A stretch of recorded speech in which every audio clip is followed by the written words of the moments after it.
A team of asteroid scientists sat down to double-check a set of Hubble images in January of 2019, expecting nothing unusual, and instead found something that shouldn't have been mathematically possible for the object they were looking at.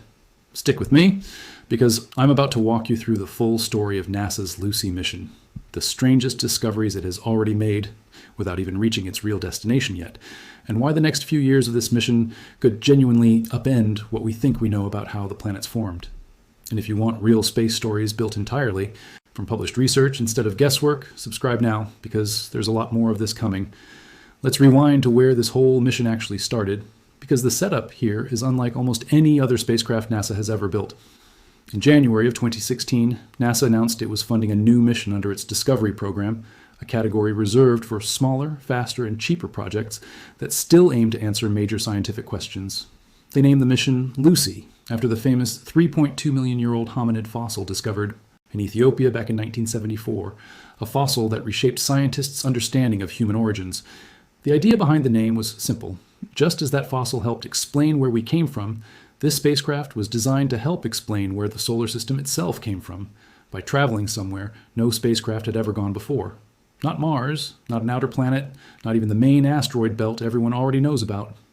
The real destination is a population of small bodies called the Jupiter Trojans, thousands of asteroids trapped in two gravitational safe zones that share Jupiter's orbit around the Sun, one group riding ahead of the planet and one trailing behind it.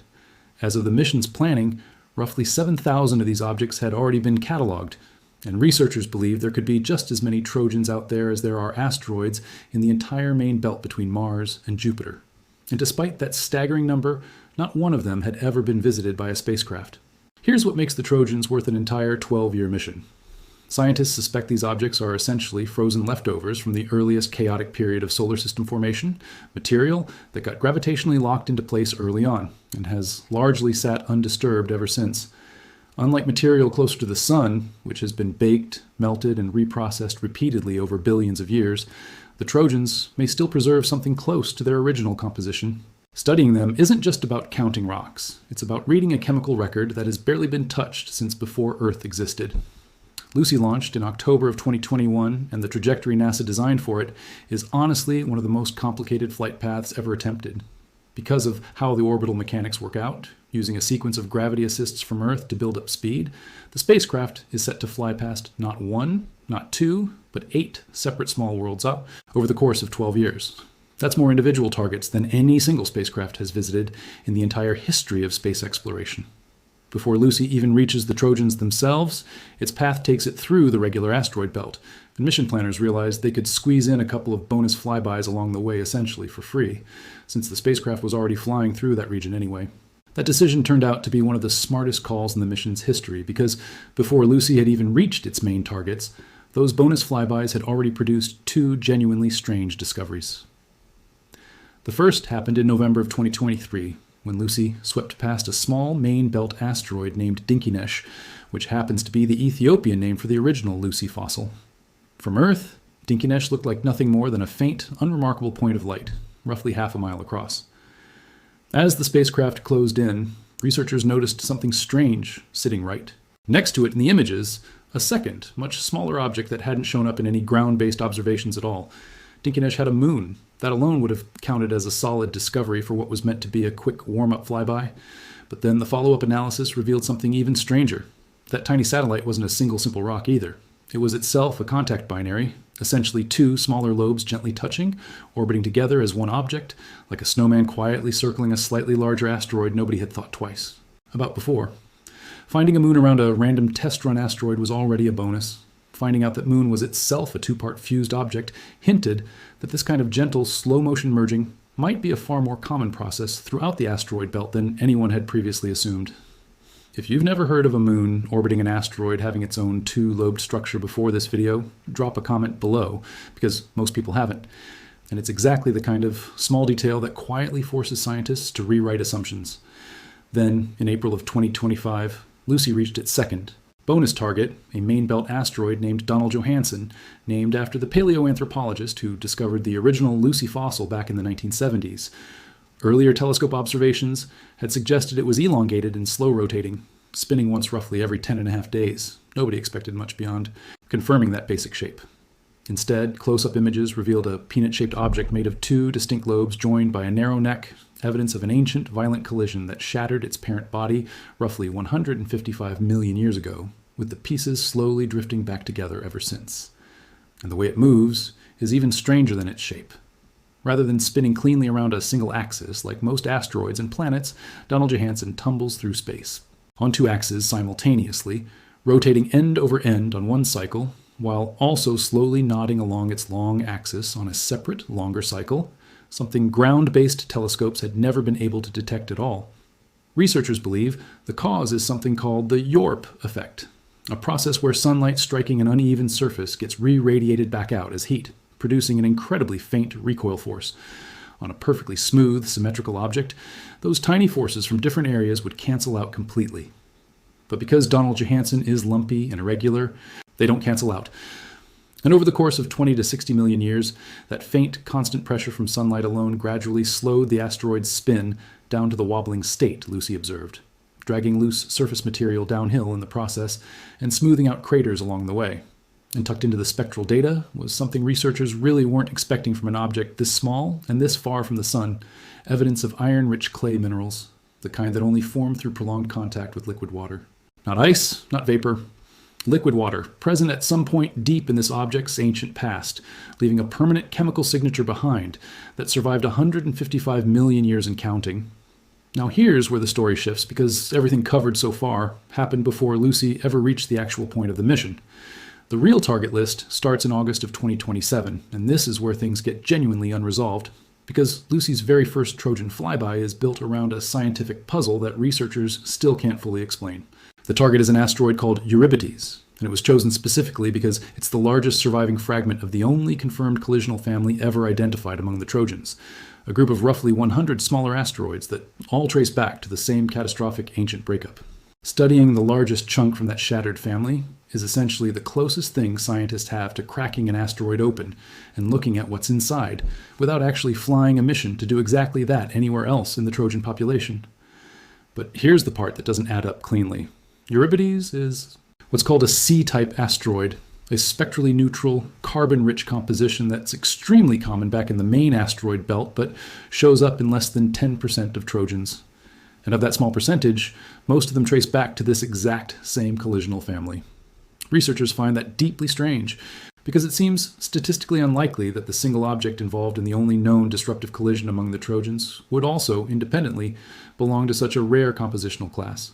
That coincidence has led scientists to suspect the color and the collision are somehow connected, that maybe getting smashed apart in a massive impact somehow changes an asteroid's surface composition, or that certain rarer asteroid types are simply more likely to shatter completely when struck rather than surviving mostly intact.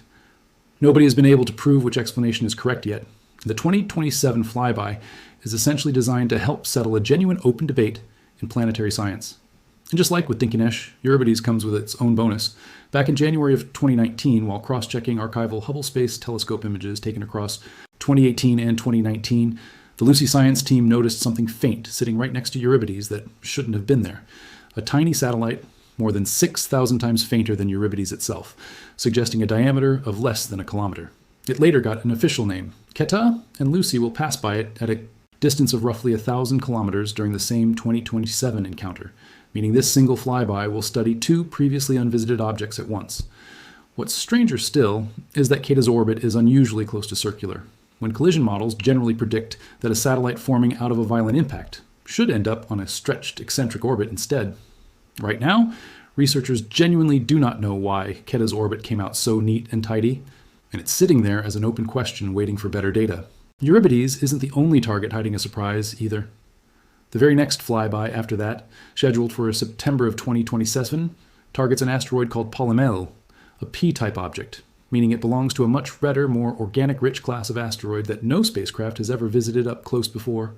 And just like with Eurybates, archival observations turned up a small, unexpected moon orbiting it as well, currently referred to informally by the mission team, adding yet another previously unknown object to Lucy's already packed itinerary before the spacecraft has even arrived.